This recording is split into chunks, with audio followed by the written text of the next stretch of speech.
ఈరోజు వంట స్పెషల్ ఏంటో చూద్దామండి. ఓకే బుజ్జి, ఏం వండుతున్నావు? మటన్ పాయ చూద్దాం.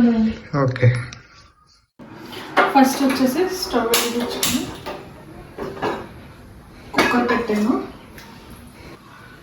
కప్పు నూనె వేసుకుందాము.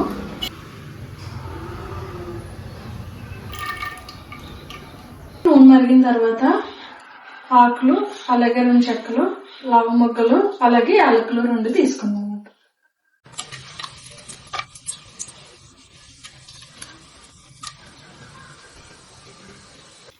వీటిని కొంచెం వేపిన తర్వాత ఉల్లిపాయలు కట్ చేసి పెట్టుకుని ఉల్లిపాయలు వేసుకున్నాను. ఉల్లిపాయలు అలాగే పచ్చిమిరపకాయలు.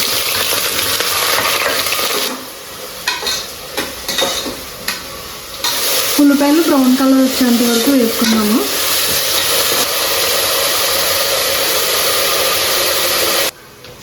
మటన్ బోట్స్ని కడిగి పెట్టుకొని అలా పెట్టుకొని అందాక పక్కన.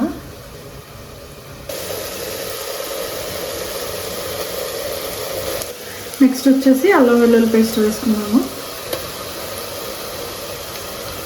ఒక 2 స్పూన్లు అన్నమాట. 2 స్పూన్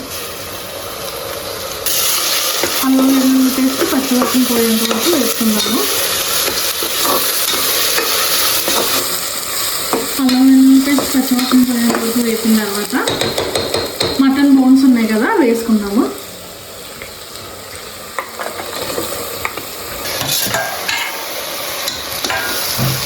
మటన్ బోన్స్ వేసిన తర్వాత ఒకసారి కలుపుకున్నాము.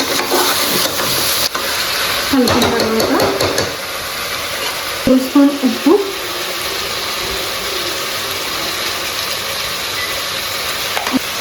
కారం 2 టేబుల్ స్పూన్ కారం వేసుకున్నాను. ధనియాల పౌడర్ 2 టేబుల్ స్పూన్ వేసుకున్నాను. జీలకర్ర పౌడర్ 1 స్పూన్, గరం మసాలా చిటికెడు వేసుకుంటున్నాను. 1/2 టీ స్పూన్ వేసుకుంటే సరిపోతుంది. ఇప్పుడు వేసినవన్నీ బాగా కలిసేలా కలుపుకోవాలి.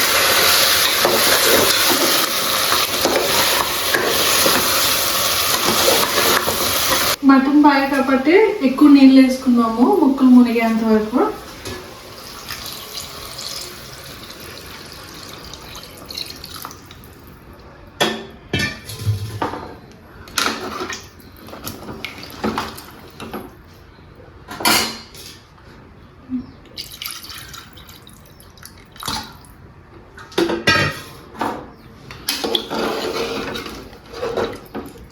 ఉప్పు అనేది చూసుకోండి టేస్ట్కి తగ్గట్టు. నేను ఇందాక 3 టేబుల్ స్పూన్స్ వేసాను.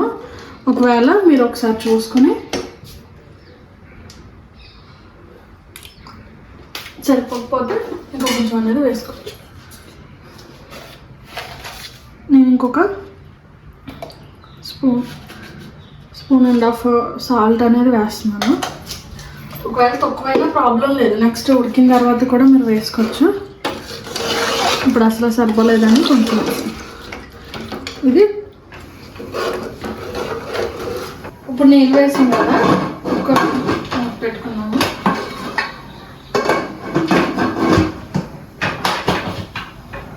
పెట్టి నేను ఒక 20 విజిల్స్ వరకు వేయించాను. ఇది ఎన్ని విజిల్స్ వస్తే ఆ బోన్ అంత బాగా ఉడుకుతుంది అన్నమాట. ఒక 20 విజిల్స్ వచ్చేంత వరకు దీన్ని అలా ఉంచాను. ఈ లోపు ఏం చేద్దామంటే, నేను ఫస్ట్ ఏం చేశానంటే చింతపండుని, ఒక పెద్ద నిమ్మకాయ సైజ్ చింతపండుని అనేది నానబెట్టుకుని ఉంచానమాట. 20 విజిల్స్ వచ్చేంత వరకు వెయిట్ చేద్దాం. ఓకే,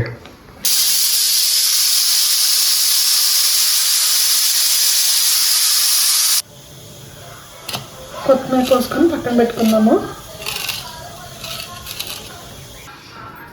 20 విజిల్స్ వచ్చాయి. స్టవ్ కట్టేసుకొని ఆవిరంతా పోయిన తర్వాత మూత తీసుకుని చూద్దాం.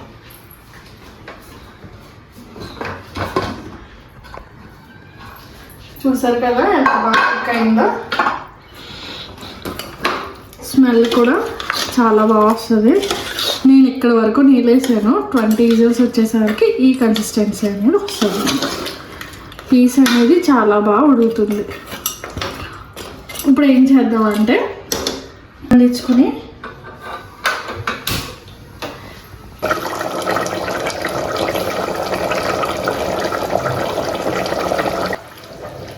చింతపండు పులుసుని మనం ఇలా ముందుగా నానబెట్టుకోవడం వల్ల చింతపండు పులుసు అనేది బాగా వస్తుంది అనమాట. చింతపండు పులుసుని అనేది వేసుకున్నాను.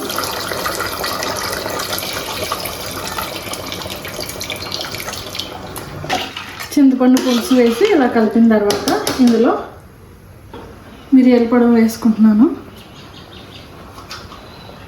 తర్వాత మటన్ మసాలా కూడా వేస్తాను అన్నమాట.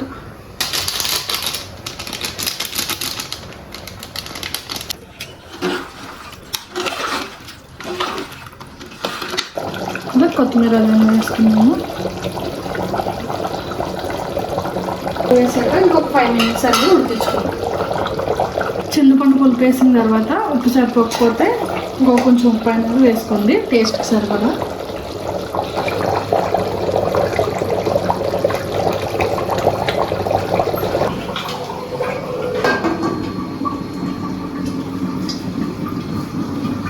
ఉడికించుకున్న తర్వాత టేస్టీ మటన్ పాయ రెడీ.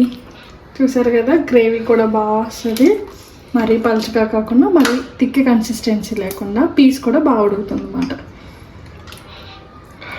స్మెల్ కూడా బాగా వస్తుంది. బాగుందా? టేస్ట్ చేద్దాం.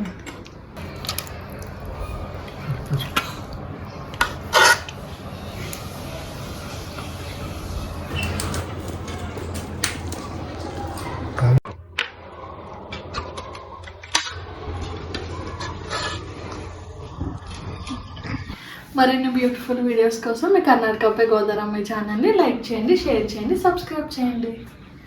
బాయ్.